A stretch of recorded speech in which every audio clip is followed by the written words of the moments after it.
Un requin qui accouche de 3 manières, un hippocampe mâle qui s'occupe de la gestation, une guêpe qui utilise d'autres animaux pour pondre ses œufs ou encore un crapaud qui accouche par la peau. Installez-vous confortablement, voici comment ces 9 animaux mettent au monde.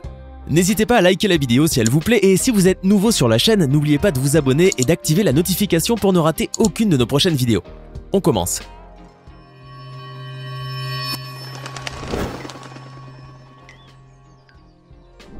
Les pieuvres femelles sont des mamans exceptionnelles, car leur gestation et leur accouchement n'est pas du tout comme celui des autres animaux de la Terre. Lorsqu'une pieuvre décide de pondre ses œufs, cela signifie pour elle qu'elle doit se préparer à de longues semaines de sacrifice, car plus elle les protège, plus ils ont de chances d'éclore et de survivre. La femelle pond ses œufs en grappe sur une paroi rocheuse, les couve, les surveille, les défend contre les prédateurs potentiels. Elle balaye doucement les courants sur eux afin qu'ils soient constamment approvisionnés en eau fraîche et oxygénée. Elle ne les laisse jamais seuls et refuse même de se nourrir afin de rester tout le temps disponible pour eux.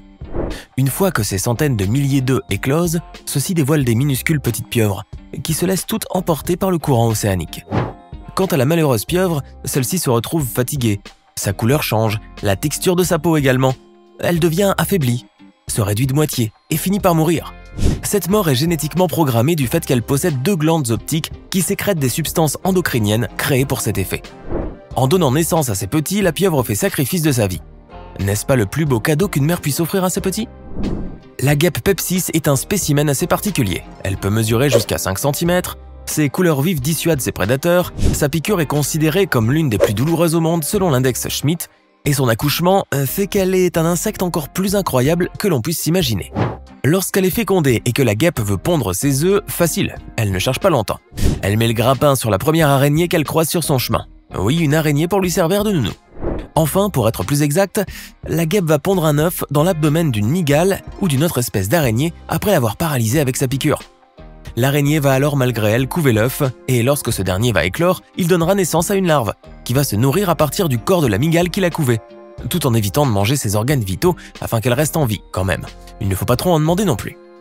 Pendant ce temps, la maman guêpe continue son petit bonhomme de chemin tandis que la larve poursuit son développement et ne sortira du corps de la mygale qu'une fois devenue adulte. Bon, l'inconvénient, c'est qu'elle n'assiste ni à l'éclosion ni à la naissance de ses petits. Dommage, elle en rate bien des choses. Mais l'avantage, c'est qu'elle n'aura pas à se farcir la nourriture, le nettoyage des petits et tout le bazar. Elle sait ce qu'elle fait, pas folle la guêpe. L'ornithorynque est un mammifère exceptionnel. Il s'acclimate aussi bien à l'eau qu'à la terre. Il possède un physique singulier, un étrange mélange de castor et de canard. Et sa reproduction n'est pas non plus sans particularité.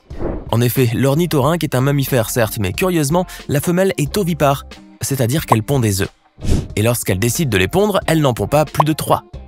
Ensuite, pendant une dizaine de jours, la mère se roule en boule sur eux pour les couver comme chez les oiseaux. À leur naissance, les jeunes ornithorynques sont encore très fragiles, ils ne voient rien et sont dépourvus de poils. Ils restent donc totalement dépendants de leur mère. Ils s'accrochent alors à elle et de son côté, elle les protège, s'enroule sur eux, les nourrit en les allaitant bien qu'elle ne possède pas de mamelon apparent. Toutefois, la maman sécrète des gouttes de lait à travers de petites ouvertures dans la peau. Toute la période d'incubation et d'allaitement se passe ainsi. La maman ne quitte jamais son nid, si ce n'est pour aller se nourrir très rapidement. Celui-ci demande des efforts et des sacrifices monumentaux, d'autant plus que ces périodes durent plusieurs longues semaines, voire des mois.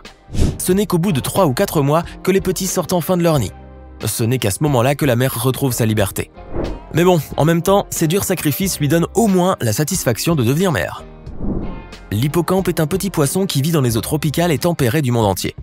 Surnommé aussi le cheval de mer, sa durée de vie varie entre 2 et 4 ans. Hormis son physique très particulier, l'hippocampe a une reproduction exceptionnelle. Lorsqu'il souhaite se reproduire, l'hippocampe mâle cherche une femelle. Jusqu'ici, rien de vraiment exceptionnel, vous me direz. Sauf que dans le cas de l'hippocampe, c'est le mâle lui-même qui s'occupe de la gestation, et non la femelle. D'abord, il y a la fameuse parade nuptiale, durant laquelle la femelle enlace le mâle pour y introduire sa semence. En fait, le rôle de la femelle se limite à pondre de 5 à 1800 œufs dans la poche ventrale du mâle. Quant à ce dernier, il s'appuie sur le sol et ondule pour faire en sorte que les ovocytes puissent rouler jusqu'au fond de sa poche ventrale. Ensuite commence la gestation qui peut durer de 2 à 3 semaines. En ce qui concerne l'accouchement, qui se fait également par le mâle, celle-ci peut durer 4 jours.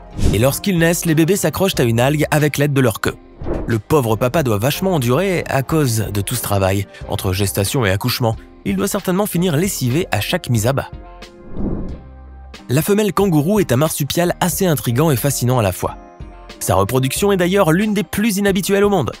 Lorsqu'elle souhaite se reproduire, elle invite les mâles de sa tribu à se battre pour elle. Au final, elle ne s'accouplera qu'avec le plus fort. L'accouplement se fait comme chez la majorité des animaux, mais la gestation et l'accouchement, eux, sont spectaculaires. Une fois fécondée, commence la gestation qui peut aller de 30 à 38 jours seulement. Oui, c'est court. Mais il faut voir les petits, lorsqu'ils naissent, ils sont extrêmement vulnérables, presque semblables à des petites larves. À la naissance, ils ne mesurent que 2 ou 3 cm et pèsent 1 gramme seulement.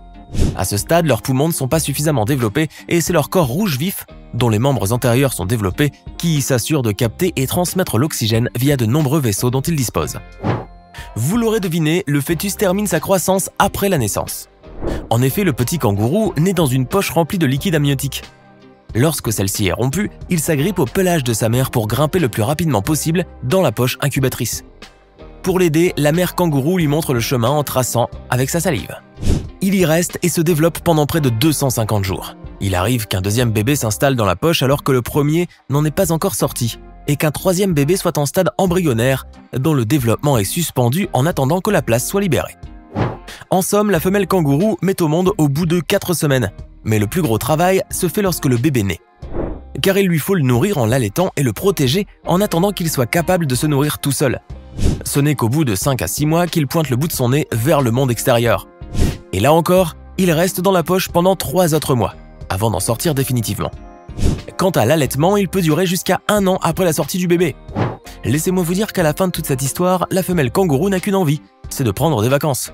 Car se reproduire pour elle l'induit à se sacrifier pendant plusieurs longs mois. Les femelles dauphins sont des animaux très fascinants. À 5 ans, elles sont déjà sexuellement matures et peuvent faire des petits. Lorsqu'une femelle dauphin est pleine, et qu'elle a passé 12 mois de gestation et qu'elle est sur le point de le mettre bas, elle effectue une danse assez singulière. Elle tourne longtemps autour d'un même point, tout en effectuant des flexions de sa nageoire caudale et en s'étirant au maximum. Le petit pointe le bout de sa queue, puis au fur et à mesure que la maman ondule, il apparaît petit à petit jusqu'à sortir d'un seul coup. La pauvre mère finit en sang et épuisée après tant d'efforts. Ils s'en vont alors tous deux nager dans les profondeurs de l'océan, lui tout heureux de naître à la vie, et elle, enfin délivrée. La femelle requin est l'un des poissons les plus étonnants au monde. Sa puissance, son courage et son sens du sacrifice sont extrêmement louables. Vous allez savoir pourquoi.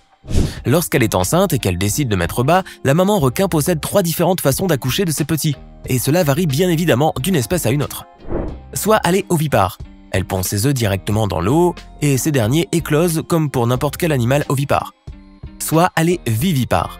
Le fœtus se développe dans l'utérus grâce à un placenta, et elle accouche comme chez les mammifères. C'est une espèce ovovivipare alors que les œufs se développent et éclosent à l'intérieur même de son abdomen. Une fois qu'elle met bas, et peu importe de quelle manière elle le fait, la maman requin se détache complètement de ses petits, qui s'en vont faire leur vie ailleurs. Et si nous vous parlions tout à l'heure du sens du sacrifice, c'est parce que, dans la plupart des cas, la pauvre maman doit endurer une énorme morsure à la tête que le mâle lui assène afin de l'immobiliser pendant l'accouplement. Cela lui fait tellement mal qu'elle met 1 mois entier à cicatriser. Tu m'étonnes qu'elle soit dégoûtée et qu'elle ne veuille plus entendre parler d'accouplement, d'accouchement et compagnie. L'avantage, c'est qu'une fois avoir mis au monde ses petits, elle peut reprendre sa vie normalement, avant qu'un autre requin ne vienne lui mettre le grappin dessus. La femelle crapaud du Suriname, également appelée pipa pipa, est un amphibien extraordinaire et sa mise à bas l'est tout autant. Pour assurer la survie d'un maximum de ses petits, la femelle a une méthode d'incubation bien étrange. Celle-ci pratique lors de l'accouplement ce que l'on appelle l'amplexus, une technique durant laquelle elle laisse le mâle s'agripper sur son dos pour y relâcher ses œufs. Ce dernier va ensuite les féconder de façon externe s'ils ne sont toujours pas fertilisés. Durant les jours suivant cet étrange accouplement, la peau de la femelle va se refermer sur les œufs comme pour les recouvrir. Cela durera entre 3 et 4 mois durant lesquels se fera l'incubation. En tout, la maman possédera des centaines d'œufs dans 60 à 100 poches du dos. Ces œufs deviendront des têtards qui, une fois matures, vont instinctivement percer le dos de leur mère pour émerger vers le monde extérieur. Ils seront devenus à ce stade des petits crapauds. Bien sûr, cet accouchement si particulier vaudra à la mère sa belle peau. Celle-ci finira complètement percée et abîmée après que les milliers de crapauds soient sortis. Mais rassurez-vous, la mère va muer pour se débarrasser de sa vieille peau, tandis que les petits seront abandonnés à leur propre sort. Bon, ce sera pour elle l'occasion de faire peau neuve. Il faut voir le bon côté des choses. La femelle éléphant a une gestation allant de 22 à 28 mois selon les espèces. Une fois l'heure de la naissance arrivée, la femelle ressent un besoin très pressant de mettre bas, à tel point que l'accouchement est accompagné d'une énorme douleur. Comme chez les humains, la naissance du petit éléphanteau est un moment magique autant pour la mère que pour tout le troupeau qui l'entoure. Lorsque la mère est prête à mettre au monde son petit, elle se fait entourer par les autres éléphants du troupeau qui comprennent vite et vont former un cercle autour d'elle. La maman éléphant se retrouve protégée et en sécurité, ce qui la laisse entamer le processus de l'accouchement en toute sérénité. Contrairement à beaucoup de mammifères, l'éléphante reste debout durant la mise en bas. Elle barille tout au long de l'accouchement comme pour s'aider à extraire le fœtus. Elle pousse alors de toutes ses forces pour que les membres du petit sortent et une dernière fois encore plus fort pour qu'ils soient entièrement expulsés. Et à chaque fois qu'elle se déplace, tous les membres du troupeau la suivent au pas afin de l'aider. Un spectacle extraordinaire. Cet accouchement peut durer plusieurs longues minutes et n'est pas sans douleur pour la maman. Mais une fois que son petit vient au monde, elle oublie vite toute la douleur qu'elle a ressentie et se met à le nettoyer. Elle repart peut-être exténuée par tant d'efforts mais tellement heureuse de son nouveau-né. Alors, que pensez-vous de ces naissances extraordinaires ? Dites-nous ce que vous en pensez dans les commentaires. Et si cette vidéo vous plaît, n'oubliez pas de mettre un pouce bleu, de vous abonner à la chaîne et d'activer la cloche pour recevoir toutes les notifications.